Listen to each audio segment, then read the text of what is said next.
Yes, Congressman Paduano. Thank you, Mr. Chairman. Ganito lang po, Mr. Chairman. Why I moved to issue a show cause, but I don't have any debate with regards to the possible amendments to my motion with regards to show cause order for Attorney Delgra. But remember, Mr. Chairman, that we have already sent 2 invitations. This is the second hearing that we invited the former president.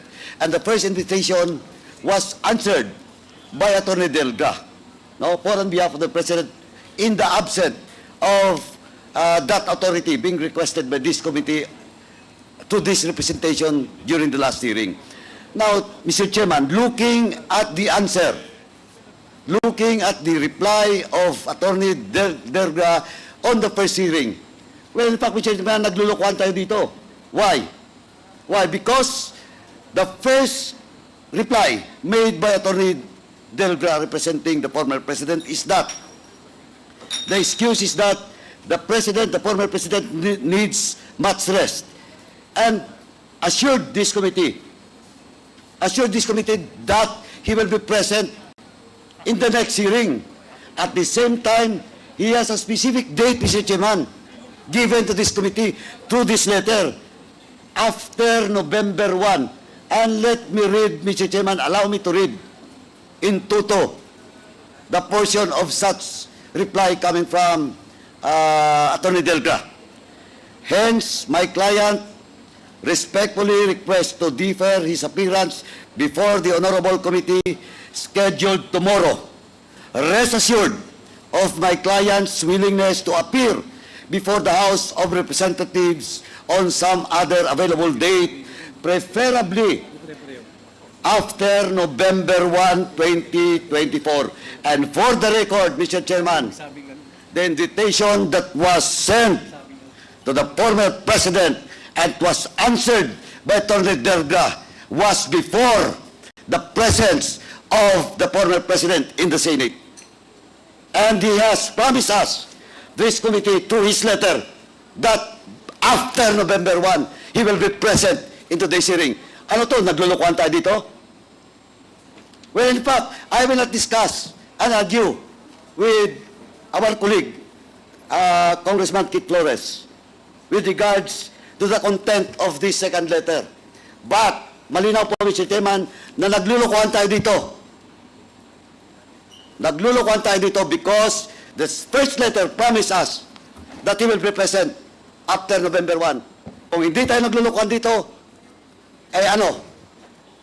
natatakot siya na pumunta dito? That's why, Mr. Chairman, that's why my first motion was to issue a show cause order for Attorney Delga to answer both letters. And, Mr. Chairman, and I would like to reiterate once again that we should invite again the former president to be present in the next hearing. Mr. Chairman. Thank you, Mr. Chairman. Thank you, Congressman Paduano. Mr. Chair. As I promised, Congressman Fernandez, and then we will rule on the motion. Okay.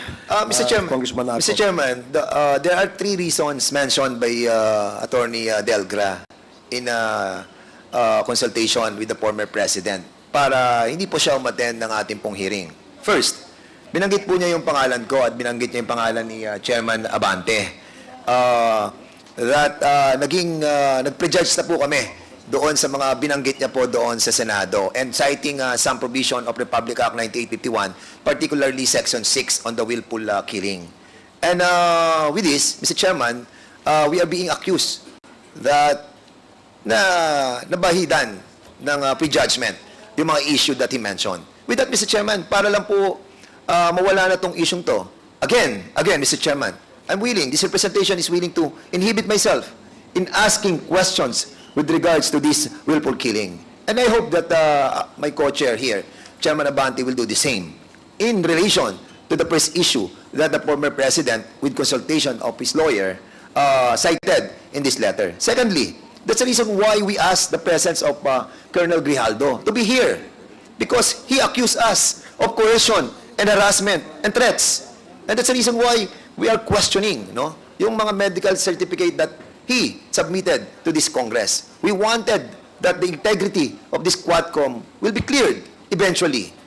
And with that, Mr. Chairman, eradicating the coercion and harassment and the threats that he accused us, then the reason for the President not to attend on this Quadcom will be eliminated.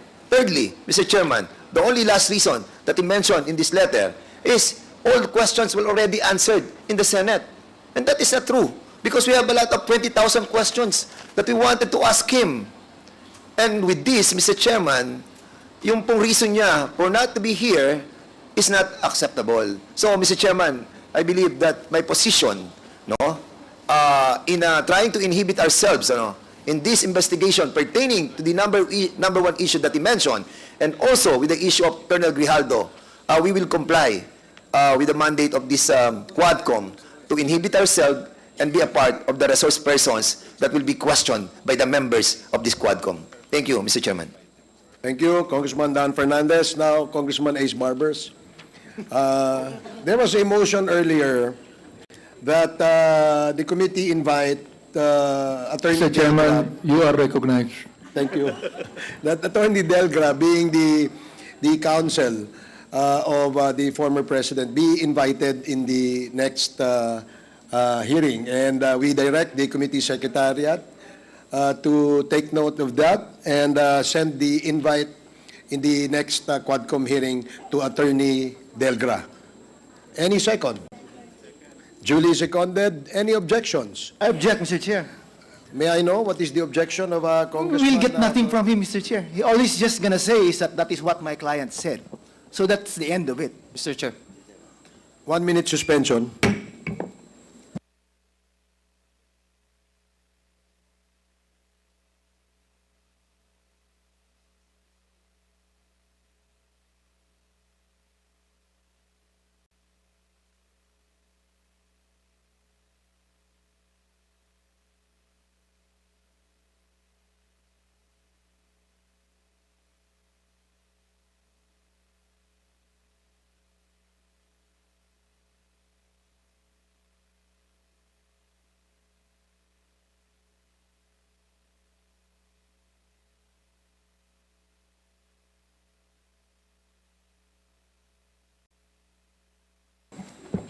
Hearing is resumed.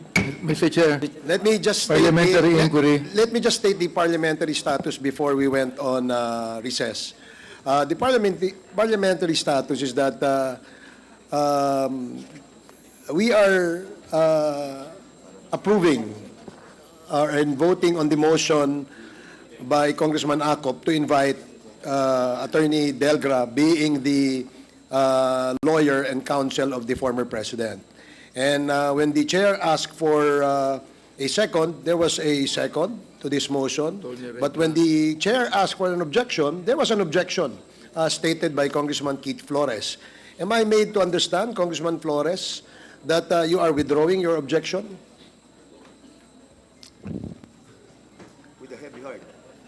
Yes, Mr. Chair, I'll withdraw my objection if Attorney Delgra will enter his appearance. But as far as the questions that we want to ask of him, Mr. I'll reiterate my position, Mr. Chair. Okay, that is noted. Thank you. Since the objections of the objection of Congressman Flores has been withdrawn, then the chair will rule that the motion is approved.